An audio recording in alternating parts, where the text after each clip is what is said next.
இந்த ரிஷப ராசி நேயர்கள் பெண்களுக்கு ரொம்ப வலிமை வாய்ந்த ஒரு ராசியாகவும், ஆண்களுக்கு பெண்களின் மூலியமாக நல்ல ஒரு பலாபலனை ஏற்படுத்தக்கூடிய ஒரு அமைப்பும் இந்த மாசத்தில் உங்களுக்கு உண்டு.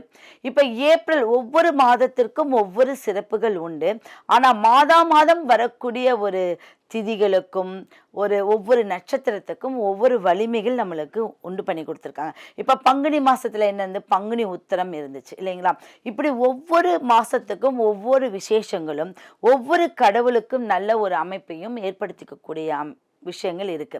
அப்படி இந்த ரிஷப ராசிக்காரர்கள் நீங்க செய்ய வேண்டியவை என்ன அப்படின்னா, நீங்க மல்லிகை மலர் கொண்டு எந்த கோயிலுக்கு போனாலும் மல்லிகை மலர் கொண்டு அர்ச்சனை செஞ்சுட்டு வாங்க. அதை வாங்கிட்டு அந்த கோயிலுக்கு நீங்கள் கொண்டு போய் கொடுக்கறது நல்லது. அடுத்தது ஒரு திருமஞ்சனம் தாலி கயிறு சரடு, அது ஆண் பெண் இருபாலருமே கோயிலுக்கு நீங்கள் கொடுக்கறது ரொம்ப விசேஷம். திருமஞ்சனம் அப்படின்னாவே நீங்கள் செய்த பாபங்கள் நிவர்த்தி ஆகிடும். இந்த மாதத்தில் நீங்கள் ஸ்டார்ட் பண்ணுங்கள். அது உங்களுக்கு நல்ல ஒரு காலமாக எதிர்காலத்தை நம்மளுக்கு நல்ல விஷயமா ஏற்படுத்தி கொடுக்கும். தாய் தந்தையரின் அரவணைப்பு உங்களுக்கு இருக்கும்.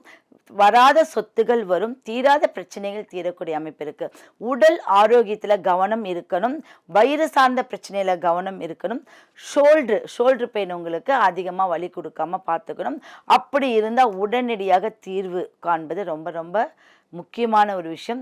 உங்களுடைய ரத்தத்தை அடிக்கடி டெஸ்ட் பண்ணிக்கிறது நல்லது. உங்களுடைய குவான்டிட்டி இப்போ உங்களோட ஹீமோக்ளோபின் எப்படி இருக்குது, குறைவாக இருக்கா, ஜாஸ்தியாக இருக்கான்னு நீங்கள் டெஸ்ட் பண்ணிக்கிறது ரொம்ப நல்ல விசேஷமாக இருக்குது. அப்போ தான் உங்களே நீங்கள் தற்காத்துக்கு கொள்ளக்கூடிய ஒரு திறனை நீங்கள் வளர்த்திக்குவீங்க. ஓகே, நீங்கள் நான் சொன்ன இந்த பரிகாரத்தை செஞ்சுட்டு வருவதன் மூலியமாக உங்களுக்கு நல்ல காலங்களும் எதிர்காலங்களும் உங்ககிட்டயே இருக்கும். நீங்கள் எங்கேயும் தேடி போகவே வேண்டாம். ஓகே, அப்போ இந்த திருமஞ்சனம் வாங்கி கொடுக்கும்போது உங்கள் பேங்க்கில் வச்சுருக்கக்கூடிய நகைகளை மீட்டு உடனே நம்ம மீட்கக்கூடிய அமைப்பு இருக்குது. நம்ம நகைகள் பேங்க்குக்கு போகாமல் பாதுகாக்கக்கூடிய அமைப்பு இருக்குது.